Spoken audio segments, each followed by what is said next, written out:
Hello everyone. तो Lucent series के इस वीडियो में हम लोग डिस्कस करने वाले हैं एडमिनिस्ट्रेटिव एंड लेजिस्लेटिव रिफॉर्म्स जो कि ब्रिटिश गवर्नमेंट के द्वारा लाया गया था। तो आज हम लोग डिस्कस करेंगे गवर्नमेंट ऑफ इंडिया एक्ट 1935। इससे पहले के वीडियो में हम लोग डिस्कस कर चुके हैं इससे पहले के सारे लेजिस्लेटिव रिफॉर्म्स जो ब्रिटिश गवर्नमेंट के द्वारा लाया गया था इंडिया में। तो गवर्नमेंट ऑफ इंडिया एक्ट 1935 में हम लोग क्या देखते हैं, हम लोग देखते हैं कि इसमें 321 सेक्शंस थे और 10 शेड्यूल्स थे। ये क्वेश्चन या ये पॉइंट अभी तक पूछा नहीं गया है, तो हो सकता है कि फ्यूचर में इसको पूछा जा सकता है। आगे हम लोग क्या देखते हैं कि यह एक्ट प्रिस्क्राइब करता है एक फेडरेशन के बारे में। मतलब इसमें एक प्रपोजल था कि फेडरेशन के फॉर्मेशन से रिलेटेड, और ये फेडरेशन क्या चीज़ से बनेगा, तो ये प्रोविंसेस से बनता और इंडियन स्टेट्स से बनता। मतलब यहाँ पे प्रोविंसेस यानी कि प्रांत और इंडियन स्टेट्स इसके यूनिट्स होते और इनको मिला करके फेडरेशन बनता। लेकिन हुआ क्या कि ये it was optional for the Indian states के लिए ये एक ऑप्शनल था, एक विकल्प था, फोर्सिबल नहीं था कि उनको ये फेडरेशन ज्वाइन ही करना है। इसलिए यह फेडरेशन कभी भी साकार रूप नहीं ले सका। आगे आप क्या देखते हैं जो बहुत ही इंपॉर्टेंट पॉइंट है कि इस एक्ट के जरिए बर्मा को सेपरेट किया गया था इंडिया से, और 2 न्यू प्रोविंस भी क्रिएट किया गया था, एक उड़ीसा और दूसरा सिंध। तो उड़ीसा और सिंध को भी क्रिएट किया गया था 1935 एक्ट के तहत। आगे आप देखेंगे कि यह एक्ट डिवाइड कर दिया लेजिस्लेटिव पावर को between centre and provinces. Mean centre और प्रोविंसेस के बीच जो भी लेजिस्लेटिव पावर था उनको यह एक्ट डिवाइड कर दिया। आगे हम लोग क्या देखते हैं कि the executive authority of the centre was vested in the governor general. मतलब जो भी एग्जीक्यूटिव अथॉरिटी था वो किसके पास था, गवर्नर जनरल। और यह गवर्नर जनरल जो था वो किसके बिहाफ में काम कर रहा था, तो क्राउन के, मतलब जो ब्रिटेन की रानी होती। आगे हम लोग क्या इंपॉर्टेंट पॉइंट इस एक्ट में देखते हैं। सारे पॉइंट को हम लोग डिस्कस नहीं करेंगे, जो भी इंपॉर्टेंट है हम बस उन्हीं को डिस्कस करेंगे। तो आगे हम लोग देखते हैं कि the central legislature was by cameral. By cameral मतलब आप समझते होंगे द्विसदन, 2 हाउस होगा। तो ये बाई कैमरल था सेंट्रल लेजिस्लेचर। और बाई कैमरल में हम लोग क्या देखते हैं, एक था फेडरल असेंबली और दूसरा था काउंसिल ऑफ स्टेट्स। जैसे अभी हम लोग देखते हैं राज्यसभा लोकसभा, उसी प्रकार से। अब इसके तहत आप क्या देखेंगे कि इन 6 प्रोविंसेस लेजिस्लेचर तो बाई कैमरल था, 6 प्रांतों में लेजिस्लेचर बाई कैमरल था, लेकिन रेस्ट जो प्रोविंसेस थे वहाँ पर लेजिस्लेचर यूनि कैमरल था। यूनि कैमरल मतलब यूनि मतलब एक होता है, एक सदन था। Apart from the governor generals power of veto, a bill passed by the central legislature was also subject to veto by crown. Means crown के भी वीटो का महत्व बता रहा है। आगे हम लोग क्या देखते हैं इसमें इंपॉर्टेंट कि 3-fold division of in the act of 1935। मतलब 3-fold डिवीजन देखते हैं। जैसे अभी हम लोग सब्जेक्ट का बंटवारा देखते हैं, state list, union list, concurrent list, उसी प्रकार का इसमें चर्चा है कि 3-fold division in the act of 1935। There was a federal list. एक फेडरल लिस्ट हुआ करता था जिस पर कानून वगैरह या कुछ भी करने का अधिकार किसके पास था, तो फेडरल लेजिस्लेचर के पास था। वहीं दूसरा क्या था, प्रोविंशियल लिस्ट था। प्रोविंशियल लिस्ट में कौन कर सकता था, तो प्रोविंशियल लेजिस्लेचर। और एक कंकरेंट लिस्ट की भी चर्चा है इसमें, जो फेडरल और प्रोविंशियल लेजिस्लेचर दोनों के पास अधिकार होता था इसमें छेड़छाड़ करने का। तो ये बेसिक था, इसलिए कहा गया है कि ब्लूप्रिंट है इंडियन कॉन्स्टिट्यूशन का act, government of India act 1935, क्योंकि इससे बहुत सारे प्रोविजंस को लिया गया है जो आप वर्तमान के संविधान में देखते हैं। आगे डोमिनियन स्टेटस के बारे में कह रहा है कि जो डोमिनियन स्टेटस की बात की गई थी साइमन कमीशन 1929 में, उस डोमिनियन कमीशन को इसके तहत कन्फर्ड नहीं किया गया था। मीन्स किसके तहत, गवर्नमेंट ऑफ इंडिया एक्ट 1935 के तहत कन्फर्ड नहीं किया गया। तो ये सारे प्रोविजंस से गवर्नमेंट ऑफ इंडिया एक्ट 1935 का, जो आपको ध्यान में रखना है कि इसमें 320 सेक्शंस है, 10 शेड्यूल्स है, और ये बात करता है फेडरेशन का, जबकि फेडरेशन साकार रूप नहीं ले सका।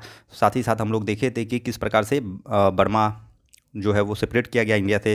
न्यू प्रोविंसेस उड़ीसा और सिंध को भी क्रिएट किया गया इसके जरिए। आगे आप देखते हैं कि गवर्नर जनरल एग्जीक्यूटिव हेड के रूप में बिहेव कर रहा था, जो कि on behalf of crown act कर रहा था। इसके अलावा आप देखें किस प्रकार से सब्जेक्ट्स का बंटवारा हो रहा है, फेडरल लेजिस्लेचर, प्रोविंशियल लेजिस्लेचर और कंकरेंट लिस्ट भी एक था। तो ये सारे चीज़ हम लोग देखते हैं इसके तहत गवर्नमेंट ऑफ इंडिया एक्ट 1935 के तहत। आगे हम लोग जो पढ़ने वाले हैं वो क्रिप्स मिशन है। तो कह रहा है कि मार्च 1942 डेट इंपॉर्टेंट है कि सर स्टैफोर्ड क्रिप्स एक मेंबर थे ब्रिटिश कैबिनेट के, जो आते हैं कुछ डिक्लेरेशन लेके, और उस डिक्लेरेशन में क्या था, प्रोपोजल्स था, प्रस्ताव था, जो प्रस्ताव ब्रिटिश गवर्नमेंट के द्वारा दिया गया था। कह रहा है यह प्रपोजल कब लागू होना था, तो at the end of second world war, जब सेकेंड वर्ल्ड वार का खात्मा होता उस समय होना था। और कब होता, जब कांग्रेस और मुस्लिम लीग दोनों इस प्रपोजल को एक्सेप्ट कर लेते। अब इस प्रपोजल में क्या क्या प्रोविजंस किए गए थे तो उसको हम लोग देख लेते हैं। तो प्रोविजंस ये था कि the constitution of India was to be framed by the elected constituent assembly by the Indian people. Means Indian लोगों के द्वारा जो कॉन्स्टिट्यूएंट असेंबली के मेंबर्स चुने जाते हैं वही इसका कॉन्स्टिट्यूशन का फॉर्मेशन करता, फ्रेम करता कॉन्स्टिट्यूशन को, इंडियन कॉन्स्टिट्यूशन को।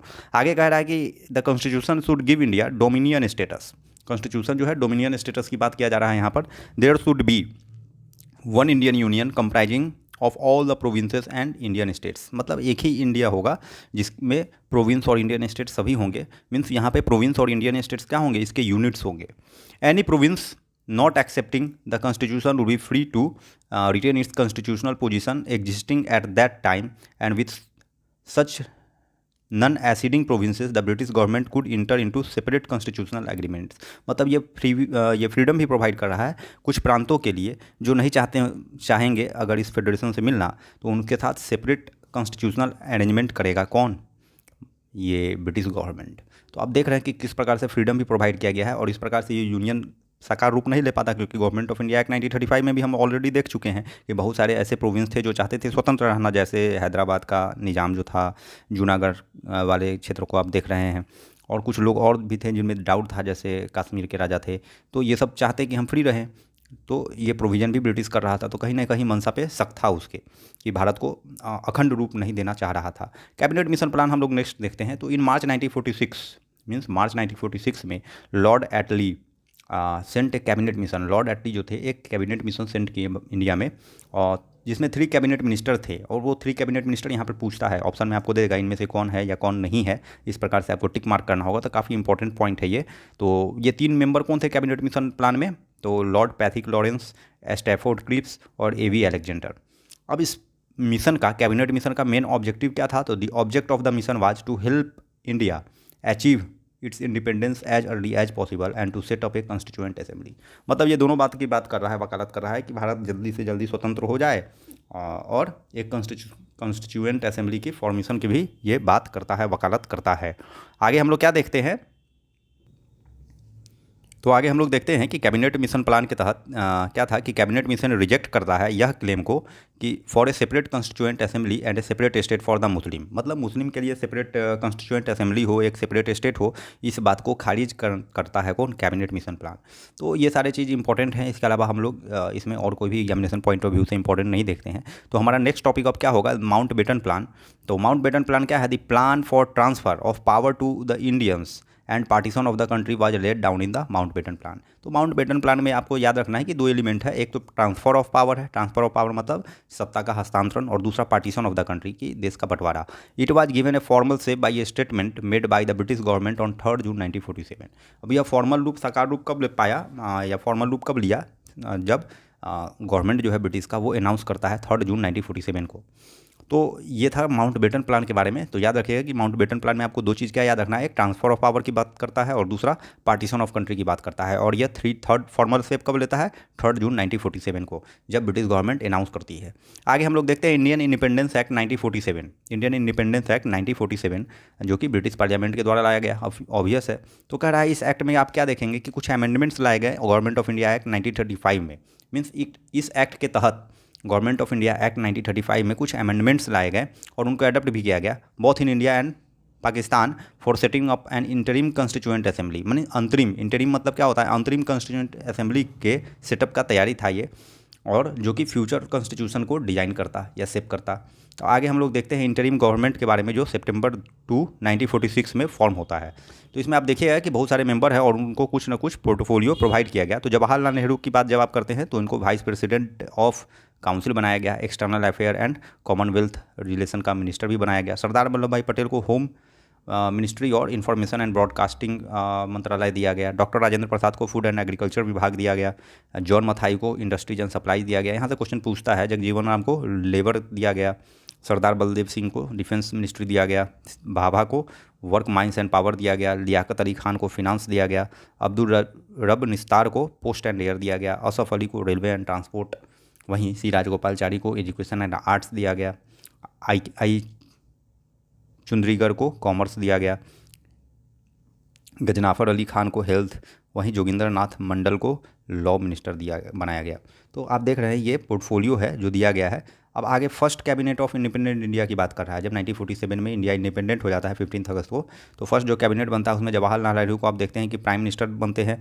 वो external affair and Commonwealth relation, scientific research, ये भी मंत्रालय अपने पास रखते हैं।